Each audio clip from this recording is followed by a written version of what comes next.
Hey, what's going on, everyone? I want to talk about this Umar Johnson situation and where we are today. I'm going to let you know my thoughts and try to see if we can crack this thing open, because he's moving very, very, very, very suspect.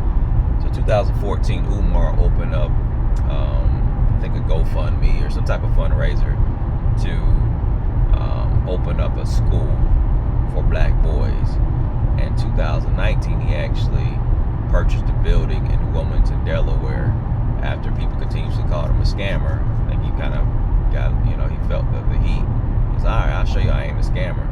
So he purchased a campus in Wilmington, Delaware for around $400,000. He spent a few years renovating it, or several years renovating it. And as of today, the building still isn't open. It's August 2025, and the campus still hasn't opened yet. Now, issues that we've run into recently. Last week, Umar notified us that his accounts have been frozen. He said his personal account and his business accounts have been frozen. Come to find out that around that same day that he came out and said his accounts have been frozen, the city of Wilmington, Delaware sent a notice and told him that because of his unpaid fees, that they're going to send his property up at auction. They're going to send it to auction.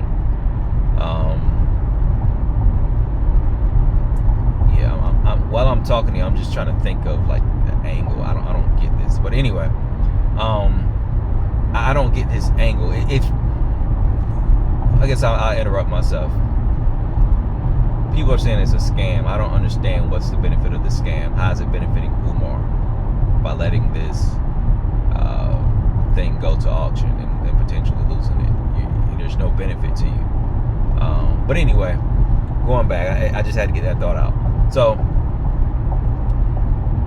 Umar's he's crying foul. Oh, it's racism. You don't want the black man to do this. You don't want the black man to do that. Y'all, we're going to march on City Hall. Then we're going to show them you can't treat black people like this. And da da da da da da da. Now, look. He said there's about $40,000 of unpaid fees. All right. He was like, y'all could have just said you wasn't going to give me a waiver for those fees. We could have just got a payment plan. First red flag. Why do you need a payment plan for $40,000 in fees? Why can't you just go ahead and settle it up? Why take a payment plan? We'll say, cool, a payment plan, whatever, fine. Whatever. The next red flag. Why is there $30,000 in utility fees? Or not fees, bills. Why you have $30,000 in unpaid utilities? You can't blame the white man for that. You went there, you got the services on. You know the services need to be paid every month. If you know they haven't been paid, why are you letting the bill stack up? It shows that he's incapable.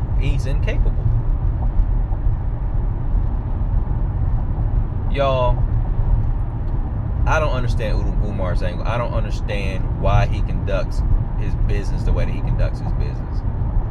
But what I will say, this is going to be my lasting thought to you all. And it's not going to be anything profound, but just common basic sense. It's something for you to think about before you continuously help this man ruin his life. That's what you all are doing who donate to him. You continuously help him lose, to wreck his life.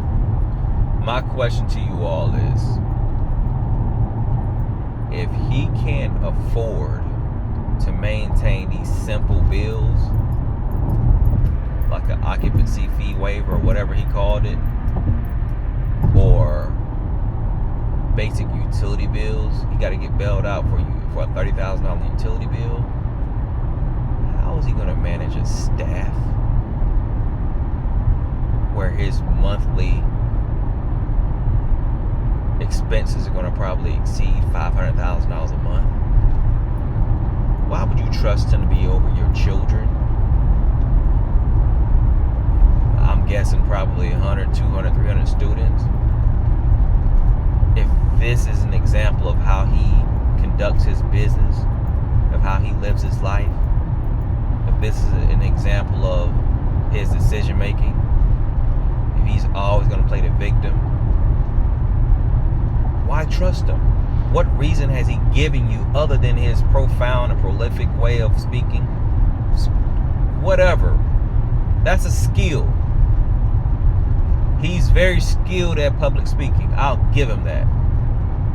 But as far as the work that he truly has put in, that you know of, I ain't telling you something that he told you that he did, but the things that you know of that he's done, what reason has he given you to fully trust him to be able to run this business? I can give you a lot of reasons. I've given you a few here today, but I can give you a lot of reasons as to why he's not qualified or shouldn't be trusted to run this business.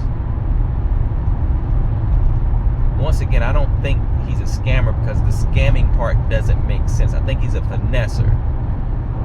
He's extremely unaccountable, and he has an angle that we don't know about. Umar, you know why your funds have been frozen. There's no way the bank's going to freeze your funds and then you try to access them and you find out that your account's locked and they tell you, oh, we don't know why. You've been, listen, they will send you letters. If they don't send you letters, the bank will go and see what the root of the issue is. If it's an internal thing with the bank, they'll let you know what the issue is. If it's been something that's sent by the government, they'll let you know what the issue is. So for him to continue to say, I don't know why my accounts have been frozen, I'm still trying to figure this out. He's a liar. He's just a straight up liar. Umar's just in over his head. How are you going to conquer the renovating of this building, folks? Is the easy part. I'm a real estate investor. The renovation is the easy part. The hard part is managing the people. When you get staff in there, when you get students in there, that's going to be the difficult part. And if he's failing at managing just the building without people, what do you think he's going to do when the building is full of people? Oh man. Anyway, hopefully you got something from this. Hopefully I provoked some type of common sense logic to somebody out there. Hopefully. My job is not to put any kind of slander on Umar's name. To be honest with you, I want the brother to win in the worst way.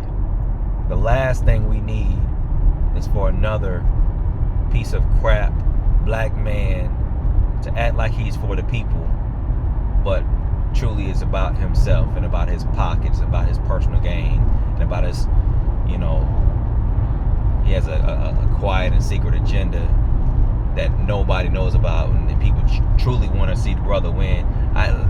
We don't need no more of that. We've been finessed far too many times. We've been finessed by Jay Morrison as of late. Now we got the Umar, and it's been time and time again. It's just these people who just act like they're for the people, and then when it's time to do business, it's all shady. So I want the brother to win, but I'm not a fool either. I see who he is. I recognize who he is. No matter how much I don't want him to be who he is who he is, and I have to accept him for that. So, love y'all. I'm gonna holler at y'all in the next one.